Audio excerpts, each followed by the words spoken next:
Good morning, everyone. So this is a big day. Earlier this year at my State of the State address, I made it very clear we cannot ignore childcare.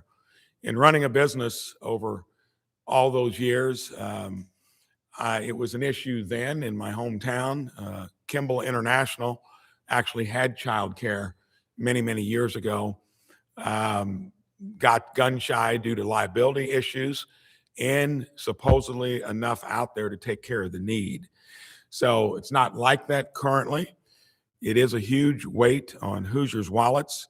And of course, I've been talking about affordability from the day I got here. And I've been honored to have to navigate through things like property taxes, high utility rates, affordability of owning a home. And all I can tell you with the crew I put together, we're addressing it as well as any state in the country. And the other thing that's important, we're running the government more efficiently. So we're going to be able to afford some of this stuff that is important to Hoosiers and, of course, Americans across the board. We're announcing today a $200 million investment to expand affordable childcare in Indiana. This additional funding will augment the Financial Responsibility and Opportunity Growth Fund, known as the FROG Fund. With this funding, the state will resume enrolling Child Care and Development Fund voucher eligible children. We will increase the number of CCDF enrollments by 14,000 to a projected level of 57,000. Quite an increase. Rollout of this investment will prioritize enrollment of siblings of current voucher holders, infants, toddlers, and 3, 4, and 5-year-olds. Indiana's child care system reached a breaking point in late 24 when temporary federal COVID funds expired. A lot of stuff got done through the chaos of borrowing and spending COVID funding. Many places started to baseline that into a new operating budget. It was a pitfall that was bound to frustrate many here in this state, at least since we run it in a financially responsible way. And even more so now, we're able to recover and get back on track. This put childcare for more than 55,000 kids in jeopardy. Previous administration expanded enrollment with the temporary COVID funding. When I took office, I partnered with the General Assembly to secure $147 million in new state funding, then the largest single care investment in state history. And again, emphasizing out of real cash flow, not something that came from afar. And this investment isn't just for 1 year. It allows us to reopen access after 15 months of frozen admissions and puts Indiana on a substantial path forward. And if it hadn't been for the faulty budget forecast that dropped in our lap about a week before the session was over in 25, based upon tariffs at the time, which I knew would dissipate, we were taking actions to streamline our state government. There, we constitutionally had to rein it in by $1 billion each year. The good news is, in the short year and 3 months, through wonderful individuals heading these agencies that have some, if not a lot, of business acumen when they came into this role, it's looking very good. We're actually cash flowing better than what we would have had we not had that bleak forecast. We're still confined by the fact that we won't count those chickens before they're hatched. And it means, though, there's a lot of things. I've not only talked about childcare, pre-K. We've had administrations talking about that forever, and other states outmaneuver us there. Public health, again, with some of the poorest outcomes in the country. Healthcare has been my biggest priority when I was in the private sector, when I was in DC, and we're making great strides there as well. This investment allows us to reopen access after 15 months of frozen admissions and puts us on a good, sustainable path forward. It marks the start of sustained commitment to keeping care affordable and giving families long-term confidence that they support, that they can count on, will be there. This investment strengthens our workforce while making life more affordable for Hoosier families. When parents have access to childcare, they can pursue other things, jobs, things that they were dreaming about, and not be saddled by the cost of having to consider doing it themselves. Today, we are joined by two childcare providers, Abby Noblet from Terre Haute and Amy Swales from Winnemac. And thank goodness for them and others like them across the state. We've got an industry that is there, still intact, but needing this more than ever. Abby, Amy, thank you for the care providers that you give across this state. I want to thank all of the child care providers across the state for the work you do. I want to thank Vanessa Green Cinders from the Indiana Chamber of Commerce for your support for this measure. With this investment, we are going to be growing our economy by investing in a part of it that is in dire need for it.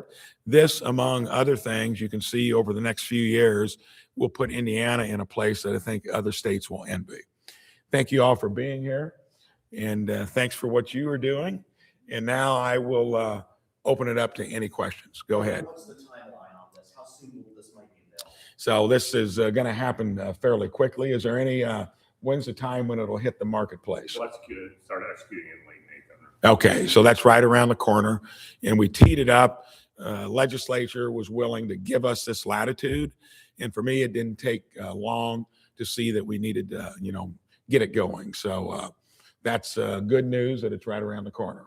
From your perspective, what absolutely needs to happen next session to build off of this and ensure long-term success of the program? It's to where we do not have any kid that can't access childcare at an affordable price. So, and do it sustainably. The fact that we did do it and finance it in a temporary way, to me, was a little bit of a false start. Our economy, despite the 25% inflation we got from the prior administration, which is a thing that is bedeviling everyone, you got to remember that was over 3 years. It took the cost of many things out of reach. Incomes haven't quite caught up with that. We're going to be seeing more of it because we're on a different economic trajectory where we're not growing government at the federal level with ineffective programs. We're growing it state by state entrepreneurially, and it's got to be based upon solid cash flow so you don't have fits and spurts and you can do it sustainably.